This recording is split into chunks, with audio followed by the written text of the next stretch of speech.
روزہ داروں کی مغفرت۔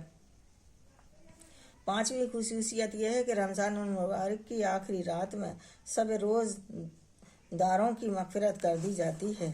یہ مضمون پہلی روایت میں بھی گزر چکا ہے۔ چونکہ رمضان المبارک کی راتوں میں شب قدر سب سے افضل رات ہے، اس لیے صحابہ کرام نے خیال فرمایا کہ اتنی بڑی فضیلت اسی رات کے لیے ہو سکتی ہے، مگر حضور نے ارشاد فرمایا کہ اس کے فضائل مستقل علیحدہ چیز ہے، اور یہ انعام تو ختم رمضان کا ہے۔ حضور کی بددعا۔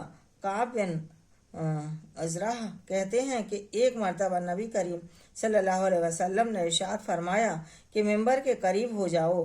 ہم لوگ حاضر ہو گئے۔ جب حضور نے ممبر سے پہلے درجے پر قدم مبارک رکھا تو فرمایا آمین، جب دوسرے پر قدم رکھا تو پھر فرمایا آمین، جب تیسرے پر قدم رکھا تو پھر فرمایا آمین۔ جب آپ خطبہ سے فارغ ہو کر نیچے اترے تو ہم نے عرض کیا کہ ہم نے آج آپ سے ممبر پر چڑھتے ہوئے ایسی بات سنی جو پہلے کبھی نہیں سنی تھی۔ آپ نے ارشاد فرمایا کہ اس وقت جبرائیل علیہ السلام میرے سامنے آئے تھے۔ جب پہلے درجے پر میں نے قدم رکھا تھا تو انہوں نے کہا کہ ہلاک ہو جیوں وہ شخص جس نے رمضان کا مبارک مہینہ پایا، پھر بھی اس کی مغفرت نہ ہوئی۔ میں نے کہا آمین۔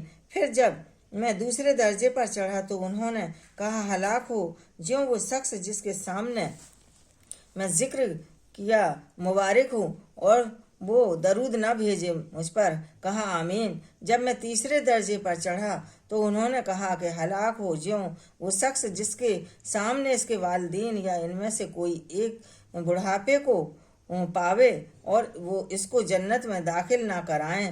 میں نے کہا آمین۔ اس حدیث میں حضرت جبرائیل علیہ السلام نے 3 بد دعائیں دی ہیں اور حضور اقدس صلی اللہ علیہ وسلم نے ان تینوں پر آمین فرمائی۔ اول تو حضرت جبرائیل علیہ السلام جیسے مقرب فرشتے کی بد دعا ہی کیا کم تھی، اور پھر حضور اقدس صلی اللہ علیہ وسلم کی آمین نے تو جتنی سخت بد دعائیں بنا دی وہ ظاہر ہے۔ اللہ ہی اپنے فضل سے ہم لوگوں کو ان یتیموں ان تینوں چیزوں سے بچنے کی توفیق عطا فرمائے اور ان برائیوں سے محفوظ رکھے، ورنہ ہلاکت میں کیا تردد ہے۔